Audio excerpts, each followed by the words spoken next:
Amém. Podei vos assentar.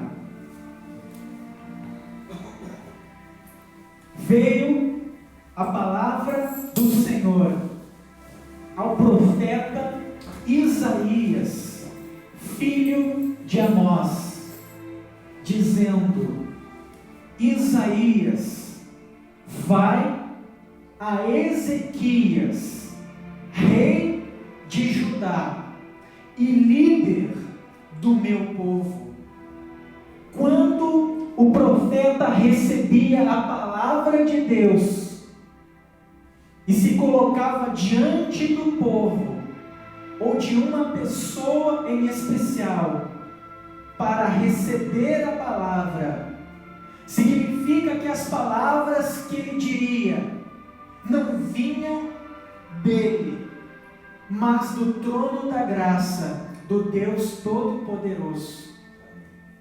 Então o profeta Isaías se dirige ao castelo, é recebido na sala do trono, aonde estava o rei Ezequias. O rei Ezequias era um homem temente a Deus, que guardava a palavra do Senhor. Se coloca diante dele o homem de Deus, olha para ele e lhe entrega a mensagem de Deus, dizendo: assim diz o Senhor, põe a tua casa em ordem, porque certamente morrerás e não viverás. Ezequias estava com uma doença grave. Os médicos não estavam tendo êxito na cura de tal enfermidade. E agora ele recebe um homem de Deus com a palavra que vem do trono do Deus Todo-Poderoso, dizendo que ele morreria e não viveria, e que precisava colocar a sua casa em ordem. Havendo entregue a palavra do Senhor, o profeta não ficou ali a fim de bajular o rei, a fim de conquistar um lugar de destaque com regalias por ser íntimo do rei. Ele cumpriu a sua parte diante de Deus. Ele entregou a palavra da forma que recebeu. Uma palavra dura, uma palavra difícil de se falar e de se ouvir, mas o profeta de Deus não se preocupa em agradar a multidão. A sua preocupação é em ser fiel com aquilo que Deus lhe deu. Então ele entregou a palavra, virou as costas para o rei e se retirou. Por outro lado, o rei Ezequias, ao receber a palavra de Deus, não se lançou aos pés do profeta, dizendo: homem de Deus, você tem intimidade com Deus, você ouve a voz de Deus, direta do trono, interceda por mim, eu sei que Ele te ouvirá e há de me curar. Não foi essa a atitude do rei Ezequias. A Bíblia diz que ao receber esta palavra, o rei Ezequias virou o rosto para a parede, ele deu as costas ao profeta e se voltou àquele que tem todo o poder nos céus e na terra, o único que poderia mudar aquela sentença e lhe dar a vitória. Então ele dobrou o joelho, colocou o rosto no pó da terra e fez uma oração sincera e disse: ó Deus, lembra que eu tenho andado na tua presença e com inteireza de coração eu tenho feito o que é reto aos teus olhos. Hoje, a igreja dependido da fé de terceiros para conquistar o cumprimento das promessas de Deus. Quando se é bebê, se tem a necessidade de ser servido nas mãos, mas ninguém é bebê para sempre. Nós precisamos crescer, e conforme nós vamos crescendo, nós vamos aprendendo a caminhar com as nossas próprias pernas. Nós aprendemos a nos alimentar com as nossas próprias mãos. Hoje tem muitos cristãos paralíticos espirituais que não têm vida de oração, não têm intimidade com Deus, e quando precisam de uma bênção, de uma vitória, quando o obstáculo surge, quando vem o dia mau, ao invés de, através da sua vida de intimidade com Deus, virar o rosto para a parede e buscar direto na sala do trono, eles correm a homens. Não é errado se pedir oração para o pastor, para o irmão que tem mais tempo na fé. A Bíblia diz: orais uns pelos outros. O problema é que Deus não deseja que sejamos para sempre meninos. Ele deseja que nós venhamos crescer em nosso relacionamento com Ele e venhamos aprender a ser maduros, a conquistar as suas promessas através da nossa fé. Ele quer que cada um de nós tenhamos experiências com Deus. Ele tem que ser o meu Deus. Eu não posso exaltá-lo tão somente por coisas que Ele fez no passado, no período bíblico, ou na vida de terceiros. Ele quer abençoar a minha vida, operar milagres na minha vida, na minha casa e na minha família. E Ele quer que eu tenha experiências gloriosas com Ele, para que a minha fé seja edificada, fortalecida, e eu tenha autoridade de dizer ao perdido, ao necessitado, que o meu Deus, a quem eu sirvo, é poderoso e pode mudar a história daquela pessoa. Porque eu vivi o problema que hoje ela vive. Eu passei pelo vale da sombra da morte. Então não é que você não pode contar com a oração do teu pastor. O pastor sábio, ele não ensina a sua igreja, o seu povo, que na verdade é povo de Deus e não dele, a depender dele. Ele ensina as pessoas a serem adultas, a usar a própria fé, a conquistar através de uma vida de intimidade com Deus. Hoje então as pessoas procuram, é o tal crente 6 horas, é aquele que chega no pastor e diz: pastor, 6 horas por mim, mas ele nunca ora, ele nunca faz um jejum, ele nunca tira um tempo diário para ler a palavra de Deus, para estar a sós com o Pai. Por isso que quando o dia mau chega, ele não tem fé, ele não tem estrutura para enfrentar a luta sozinho e recorre ao profeta. Mas quando nós temos uma vida de intimidade com Deus, nós somos como os montes de Sião, à volta de Jerusalém, conforme diz o Salmo 125. Nós não nos abalamos, mas permanecemos firmes para sempre. Nós dobramos o nosso joelho, colocamos o rosto no pó da terra e clamamos ao Senhor com fé de que a sua mão poderosa vai agir em nosso favor. A oração do profeta, aliás, a oração do rei Ezequias foi essa: ó Deus, lembra que eu tenho andado na tua presença e com inteireza de coração eu tenho feito o que é reto aos teus olhos. Tem pessoa que faz reto aos olhos do Senhor só quando é vista pelas demais pessoas, porque ela quer ser aprovada, pelos homens, ela quer o reconhecimento dos homens. Jesus disse: quando você orar, não faça como os hipócritas, que oram nas esquinas, de mãos levantadas, a fim de serem vistos pelos homens e aplaudidos.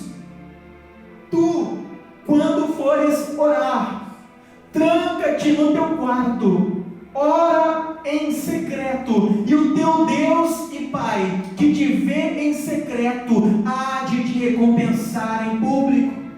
Quando você orar, não desfigura o teu rosto, não se mostre abatido, não conte, para que as pessoas vejam e digam: poxa, como é santo, porque na verdade eu vos digo, que já recebestes o vosso galardão. É a glória dos homens que passa. Mas quando jejuardes, unge-te, lava o teu rosto, mostra-te bem, e o teu Deus te recompensará. Então Ezequias era um homem que tinha vida com Deus, intimidade com Deus, era um homem que orava, que se consagrava, que buscava conhecer a palavra de Deus e andar nela. Então, quando o dia mau chegou, quando ele sofreu uma doença que fatalmente o levaria à morte, ele não desmoronou.